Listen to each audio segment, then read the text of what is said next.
के जयकारा लगाऊ। बोल वृंदावन बिहारी लाल की।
कौन हुकारो लगाए पर किस रे कंकाली हो वो दोनों जन अरे हुकारो दोनों करे कौन रे ये दोनों जन अरे देमन अभी आयोजक समिति ला बोल के तुमला अंदर करवा दू अलग से व्यवस्था हो जाही तुहर मन के भाई पेमेंट सब कट जाही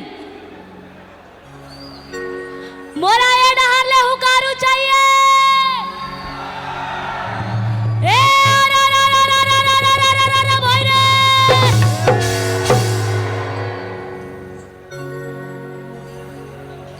I don't like this type से कमती कमती हुकारू बने जोरदार हुकारू आना चाहिए तब तो मैं जाके बताऊं रायपुर में कि कवर्धा के रहो तो वहां बघवा मन रही से वो मन जोरदार दहाड़े ए भाई रे अरे अड़गा टूटे पड़गा टूटे औ भूरी गैया ना छांदे रे अच्छा अड़गा टूटे पड़गा टूटे औ भूरी गैया ना छांदे रे औ वहां निकलिस गोकुल कन्हैया भागे भूत मसान रे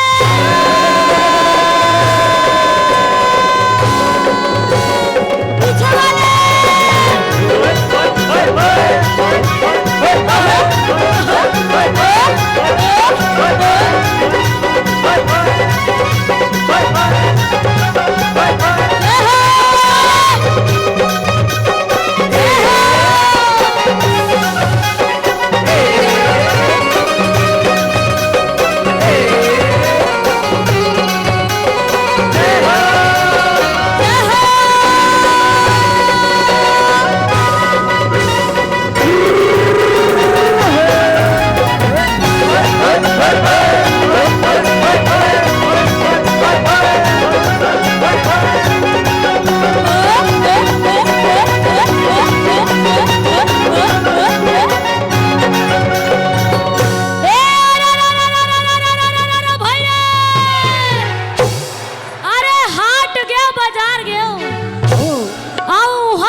ऊपर पठौम जितना जन चढ़े है ना दीदी हो चाहे भैया हो सब लहू कारू देना है ठीक है ए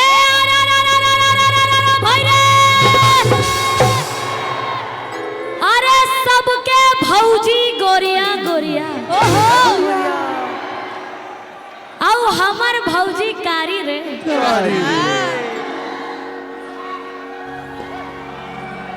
अभी अभी निकला थे आवाज एकर मन है नी भौजी के बात है ना। अरे सबके भौजी गोरिया गोरिया। हाँ हाँ आओ हमर भौजी कारी रे। हे दे रे सब जन चलाए सैमसंग रेडमी। हाँ आओ हमर मोबाइल सरकारी रे।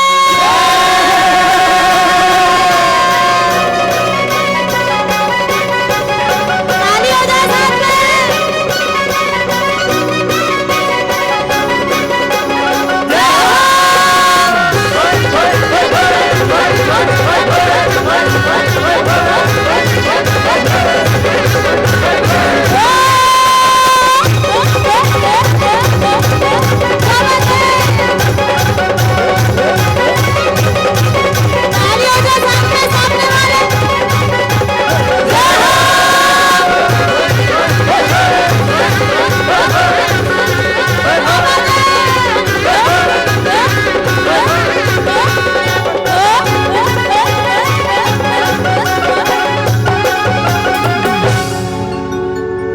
चित्रकूट के घाट मां भय संतन के भी औ तुलसीदास चंदन घिसे तिलक लेत रघुबीर बोल सियावर रामचंद्र की।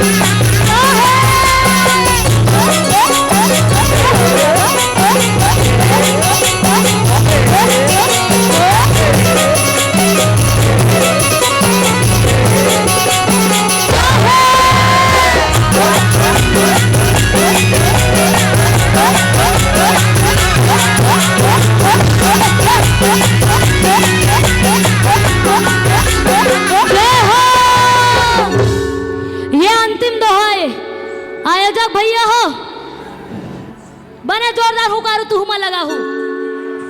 एवरीबॉडी रेडी भाई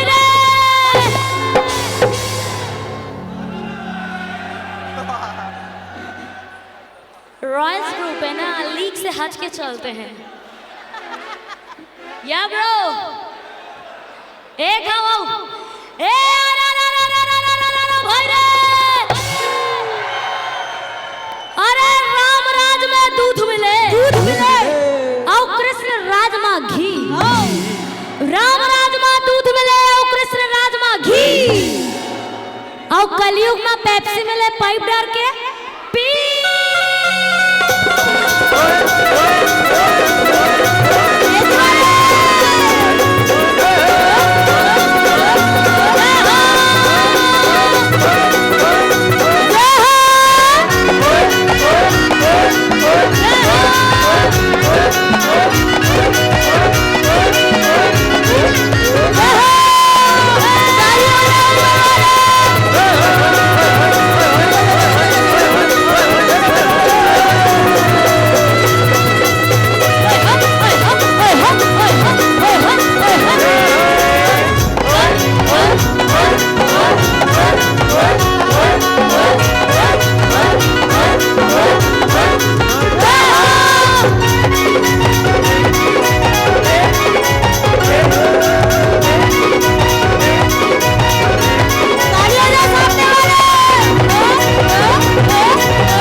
राउत नाचा की झलक बने लागिस तो अपन एक बार जोरदार ताली बजा दो आप।